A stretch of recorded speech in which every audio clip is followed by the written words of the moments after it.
এই লেকচারটিতে দেখবেন default font কিভাবে সেট করতে হয়। ডিফল্ট ফন্ট, এই ফন্টটি আপনি যখন ইংলিশ এবং বাংলা ইংলিশ বা হিন্দি যেটাই বলেন, এগুলো এক এক ফন্ট এক একবার লিখতে হয়।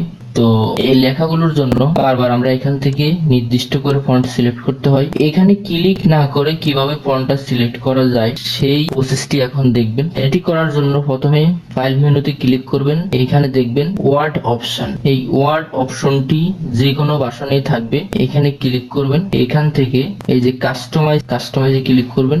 এখান থেকে কাস্টমাইজ, এই যে নিচের দিকে এখানে আমি সিলেক্ট করে দিব ফন্ট। এই যে ফন্টে ক্লিক করবেন। দেন এখানে আমরা কোন ফন্টটি সব সময়ের জন্য নির্দিষ্ট করতে চাচ্ছি সেই ফন্টটি দিবেন।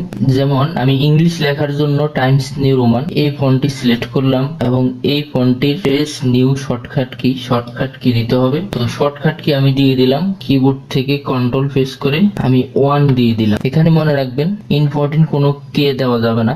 যেমন কন্ট্রোল এ দিয়ে সিলেক্ট হয়, কন্ট্রোল এক্স দিয়ে কাট হয়, কন্ট্রোল জেড দিয়ে আনডু হয়, কন্ট্রোল এস দিয়ে সেভ হয়। এই জন্য এই সমস্ত যেগুলো আমাদের প্রয়োজনীয় কে, সেগুলো দেওয়া যাবে না। যেমন আমরা কন্ট্রোল ধরে 1 খুব কমই ব্যবহার করি, এজন্য আমি কন্ট্রোল ধরে 1 দিলাম। কন্ট্রোল 1 দেওয়ার পরে অ্যাসাইনে ক্লিক করলাম। আমাদের কিন্তু টাইমস নিউ রোমানের জন্য শর্টকাট কি হয়ে গেছে কন্ট্রোল 1। আমি এখন দিব সতুনি এমজি হচ্ছে বাংলা টাইপ করার জন্য সতুনি এমজির জন্য আমি এখানে ক্লিক করে দিব কন্ট্রোল ধরে 2। আমি কিন্তু বলছি আপনি এ থেকে জেড পর্যন্ত এগুলো ব্যবহার করতে পারেন, 1 2 3 না দিয়ে। সেই ক্ষেত্রে মাথায় রাখবেন অন্য কি যাতে অসুবিধা না হয়। তো আমি কন্ট্রোল 2 দিলাম বাংলার জন্য সতুনি এমজি। দেন এখান থেকে অ্যাসাইন ক্লোজ এবং এখন দিব ওকে। দেখুন এখানে আমাদের যে ফন্টটি আছে, আমি যদি এখন কিবোর্ড থেকে কন্ট্রোল 2 প্রেস করি তাহলে বাংলা আসবে। দেখুন আমি বাংলা লেখা শুরু করলাম।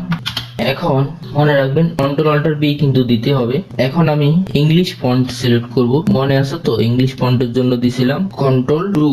এই যে এখানে কন্ট্রোল ইংলিশ ফন্টের জন্য কন্ট্রোল 1 দিয়েছিলাম। দেখুন এই যে কন্ট্রোল 1 টাইমস নিউ রোমান আসলো এবং এখানে কন্ট্রোল অল্টার বি দিয়ে আবার ইংলিশ করে নিলাম। আবার এখানে লিখলাম, এখন দেখেন ইংলিশ হচ্ছে। তাহলে কি শিখলেন? এখানে ফন্ট শর্টকাট করা, আর এই শর্টকাটটি করতে হয় ফাইল থেকে ওয়ার্ড অপশন কাস্টমাইজ। দেন এখানে এসে এখান থেকে ফন্ট সিলেক্ট করে দেন তারপর এখান থেকে খুঁজে নেবেন আপনাদের কোন ফন্টটি শর্টকাট করতে চান। লেকচারটি ভালো লাগলে অবশ্যই সাবস্ক্রাইব করবেন। ধন্যবাদ।